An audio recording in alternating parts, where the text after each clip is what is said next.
Hello, folks, and welcome and good evening. I may be on just a minute early here, so you probably can't see me eating my dinner. Made some chicken kebabs on the grill here tonight and got some rice pilaf. Hopefully you guys had a good dinner too. So, hey Jen, it's good to see you. Did you guys do anything on the grill tonight? I'm eating my chicken kebabs, veggies. I know Heath likes to work the grill over there quite a bit. Hey, Alan. I'm not sure if Alan's as good as working the grill as Heath is, but we do what we can, what we have to work with. So, hi, Chuck and Carol. It's good to see you two here this evening. So, Gene's here again. He's kind of doing we steamed shrimp tonight. Okay. Jen says. Gene's here tonight. He's been kind of coming on Tuesdays to share a little bit. So I was thinking about what I wanted to say tonight, and then about an hour ago, and I said, Gene's coming. So he's going to pop in and share some with us. So I'll come back at the end here and just check in and see if anything is going on here with the comments. So if there's anything you want to keep us updated on in your life and whatnot, substantial or just fun or whatever, you can go ahead and share that, and I'll come back and take a look here later. I did talk to George Mowry this afternoon, and Barb's dad, who was in the hospital with pneumonia, and they discovered he has lung cancer. He's back home with them. So the pneumonia seems to be pretty under control pretty well. And so he'll be receiving some hospice care. It doesn't seem like it's critical at this point, but they're not going to, he's, I think, 92 years old, he said. And so they're not going to do any kind of chemo or anything with him. But he's doing well for the time being. So just keep the Mowrys in prayer and in that regard. So, yeah. Okay. Let me get Gene over here to talk to you for a little bit. Here's my dinner. Lost my hook.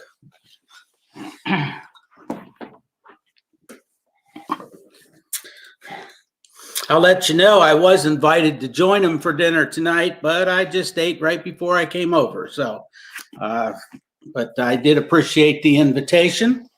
Hope tonight finds everybody doing well. And I'm going to share a story tonight that I'm not going to have time, obviously, to go into great detail on this particular story. But I would suggest that maybe tomorrow or sometime when you got some time is to read this chapter again and let God speak to you as far as this particular story goes. My Bible subtitles this story that Jesus heals a man who was born blind.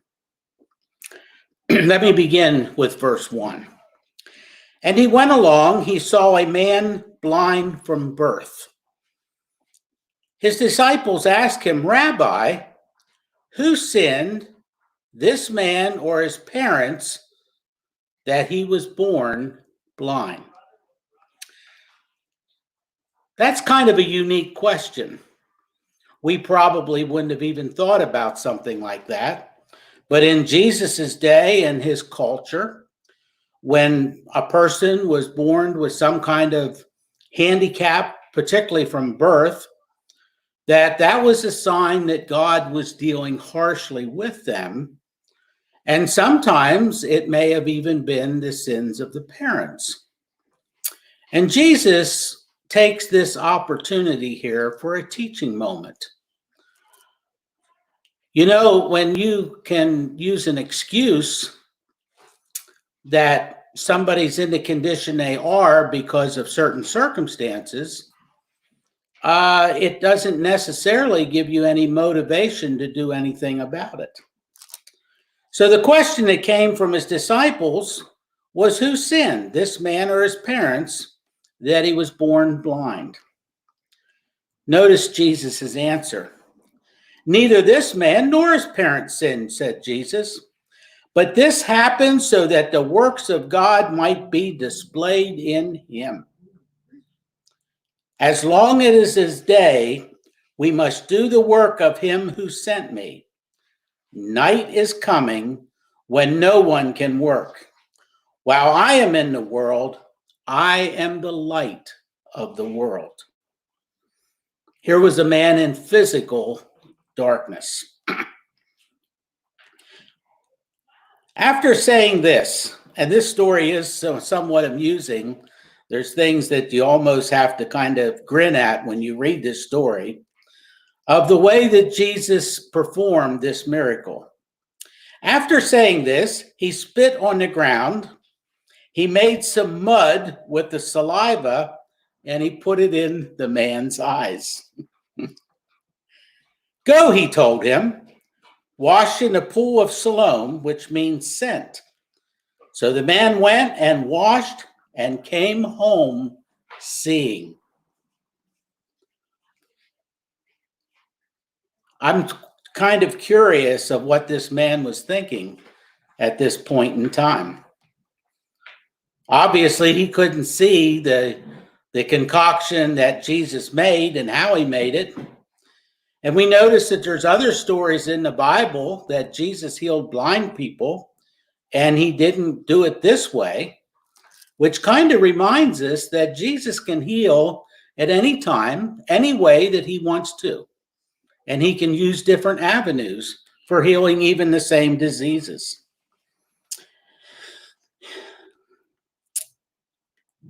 It says, so the man went and washed and came home seeing. His neighbors and those who had formerly seen him begging asked, isn't this the same man who used to sit and beg? Some claimed that he was. Others said, no, it only looks like him. You know, if you see a need and you ignore it all the time, after a while, you don't even hardly see it. In Jesus's time and in Jesus's day, they didn't have social nets. They didn't have any kind of programs. We are certainly blessed in our country with the things that we have.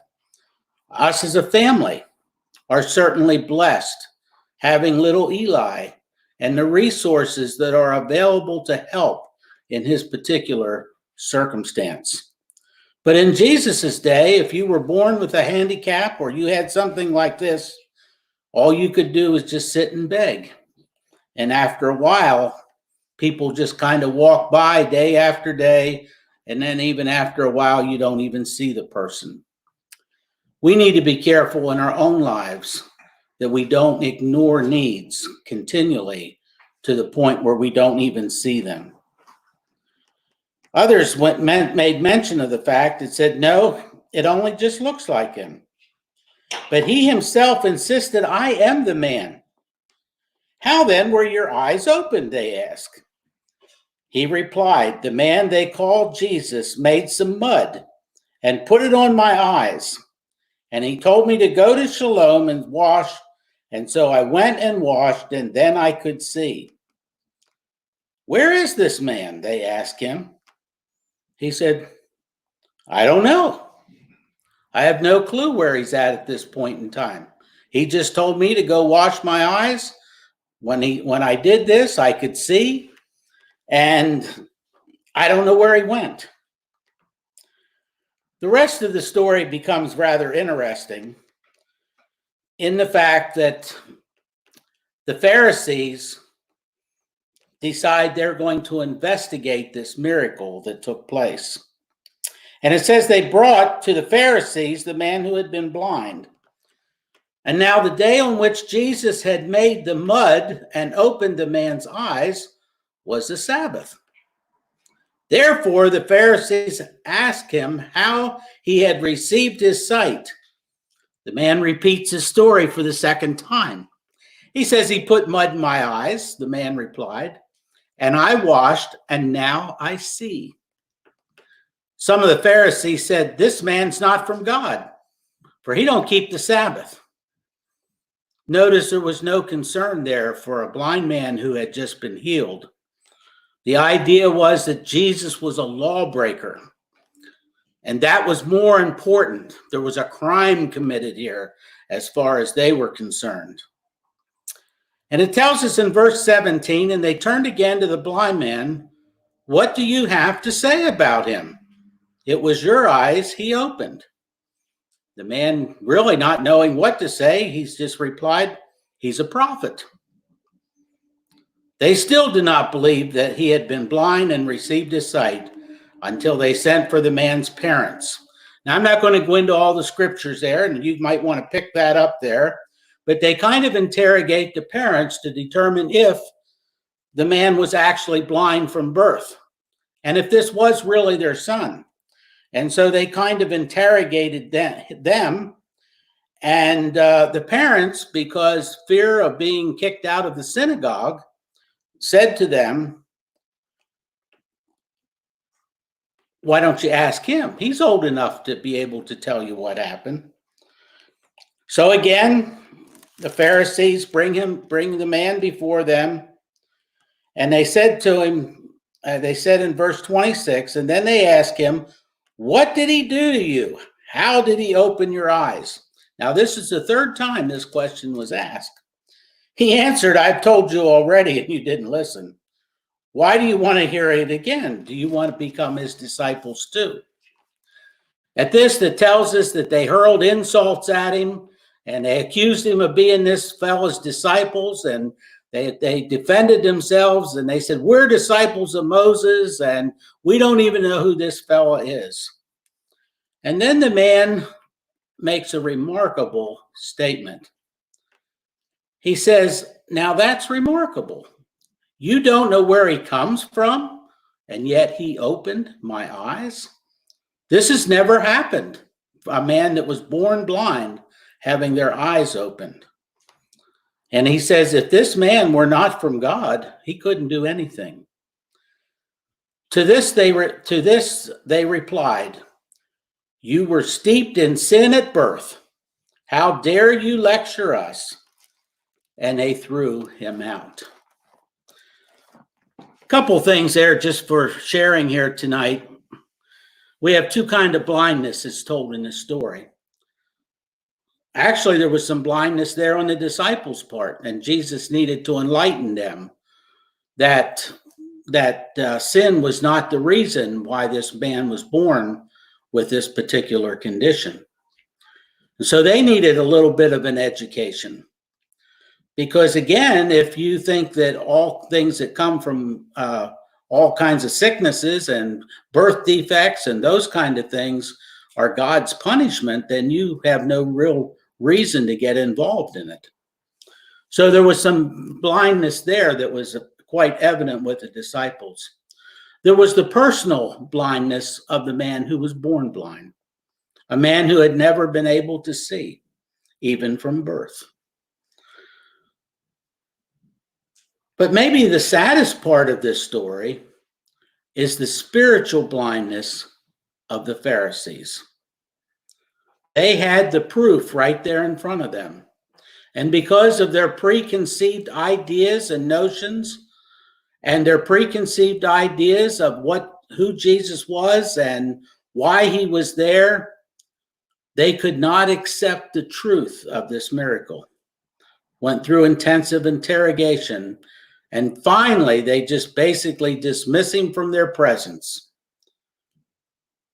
They were spiritually blind to the Lord Jesus Christ. We live in a world where there are birth defects. We live in a world where there's real blindness, and you know what I'm referring to. And as we think of our great-grandson at this point in time. But I'm not as concerned about that because I know that God can heal. And I pray in faith, believing that someday God is going to open his eyes. But my concern, even more so than physical blindness, is the spiritual blindness that's all around us. And these are the ones that we need to be a witness to, that they do not go into an eternity with spiritual blindness. So I would encourage, as you move throughout your days and you come in contact with people, there's a lot of spiritual blindness out there today. And you can be the person that can bring light into a dark world, into a person that is filled with darkness. The light of Jesus Christ can change all things. Thank you for your time here this evening, and we look forward to seeing you again.